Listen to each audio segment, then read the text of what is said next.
عثمان ایک جوان لڑکا تھا اور اس کے ماں باپ بھی وفات پا چکے تھے۔ اس کا کوئی بہن بھائی بھی نہیں تھا۔ گھر میں صرف وہ تھا اور اس کی خوبصورت بیوی سدرا تھی۔ وہ بہت محنتی اور باشعور عورت تھی۔ اس کو اپنی بیوی سے بہت زیادہ محبت تھی اور ضرورت سے زیادہ چاہت بھی تھی۔ وہ ایک دن بھی اس کی جدائی برداشت نہیں کر سکتا تھا اور اسی کی بے پناہ محبت نے اسے تلاشی روزگار پر نکلنے سے باز رکھا۔ یعنی وہ سارا دن گھر پر ہی رہتا تھا اور کام پر نہیں جاتا تھا۔ ایک دن اس کی بیوی نے شوہر سے کہا کہ تمہارے باپ کی پیدا کی ہوئی دولت و جائیداد کب تک آخر تمہارا ساتھ دے گی؟ اگر یہی حال رہا تو ایک دن غربت آ کر رہے گی۔ اس کے شوہر نے کہا آخر میں کیا کروں، اور پھر گھر کی جدائی اور تمہاری محبت مجھے باہر جانے کی اجازت بھی نہیں دیتی۔ میرا دل نہیں کرتا تم جیسی بولی خوبصورت اور نوجوان عمر لڑکی کو ایسے ہی گھر میں اکیلا چھوڑ کر جاؤں۔ اس کی بیوی نے کہا کہ زمانے کا یہی دستور چلتا آ رہا ہے کہ مرد کو باہر نکلنا پڑتا ہے تلاشی روزگار کے لیے۔ تمہارے جیسے خیال اگر ہر مرد کا ہو جائے تو دنیا بند ہو جائے گی اور کسی بھی صورت میں کوئی مرد یا نوجوان کا گھر چھوڑنے کا دل نہیں کرے گا اور اسی طرح لوگ بھوکے ہی مر جائیں گے۔ بیوی کی گفتگو پوری طرح اس کے دل و دماغ میں اتر چکی تھی، تو آخرکار اسے گھر سے روانہ ہونا پڑا۔ وہ کسی دوسرے شہر تلاشی روزگار کے سلسلے میں نکل پڑا اور راستے میں اس کے دوست نے اسے اسٹیشن چھوڑا۔ پھر مجھے نہیں معلوم کہ میرا شوہر کہاں گیا اور کیسے گیا۔ پورا 1 سال سدرا اپنے شوہر کی جدائی میں جلتی رہی اور ترستی رہی۔ پورا 1 سال اس نے بہت ہی برداشت، صبر و تحمل سے گزارا، لیکن آخر کب تک؟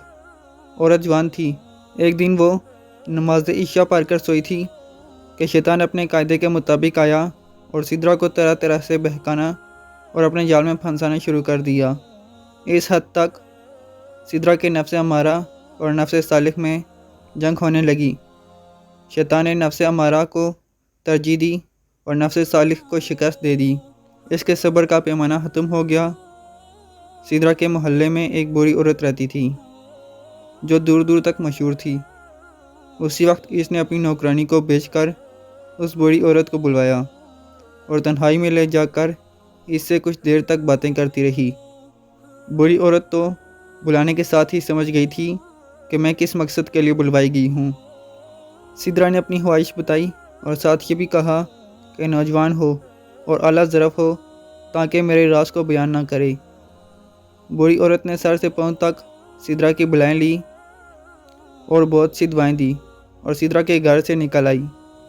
راستے میں چلتے ہی چلتے ایک نوجوان کو بوڑھی عورت نے دیکھ لیا۔ بوڑھی عورت ایک نوجوان کو لے کر جا ہی رہی تھی کہ اس نوجوان نے کہا مجھے حاجت ہوئی ہے، میں یوں گیا اور یوں آیا، تم اسی جگہ ہی رکو، میں یہیں آ جاؤں گا۔ بوڑھی عورت وہیں پر رکی رہی اور نوجوان حاجت سے جب فارغ ہو کر جب واپس چلا تو ایک ٹھوکر لگنے پر زمین پر گرا اور اس کا لوٹا ٹوٹ گیا۔ بوڑھی عورت نے دیکھا کہ نوجوان رو رہا ہے تو پوچھنے پر کہنے لگا کہ میں اس لوٹے کے ٹوٹنے پر نہیں رو رہا۔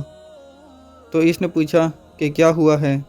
تو اس نوجوان نے ایک چیخ ماری اور کہا کہ 14 سال سے یہ لوٹا میرا ہمراز تھا، کسی نے آج تک میرا ستر نہیں دیکھا سوائے اس لوٹے کے، ورنہ یہ تو میں بھی جانتا ہوں کہ بازار میں اچھے سے اچھا لوٹا مل جاتا ہے۔ اتنا کہہ کر وہ چلتا بنا اور بوڑھی عورت ناکام ہو کر واپس اپنی راہ پر چلی۔ جب گھر پہنچی تو سدرا بے چینی سے اس کا انتظار کر رہی تھی۔ سدرا خوشی سے اچھل پڑی کہ بوڑھی عورت کوئی نہ کوئی شکار ڈھونڈ کر لازمی لائی ہوگی، مگر بوڑھی عورت نے کہا کہ صبر کے ساتھ اطمینان بھی رکھو، کوئی نہ کوئی شکار مل ہی جائے گا۔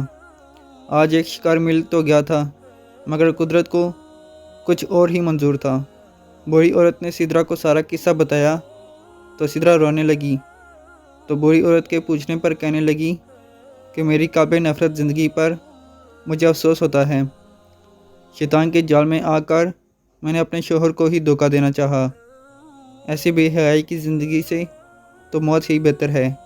افسوس، اس نوجوان نے ایک بے جان لوٹے کو اپنا ستر دکھانا پسند نہ کیا، اور میں ایک غیر مرد کو اپنا ستر دکھانے کے لیے خوشی خوشی تیار ہو گئی تھی۔ مجھے خاوند کا خیال بھی نہیں آیا۔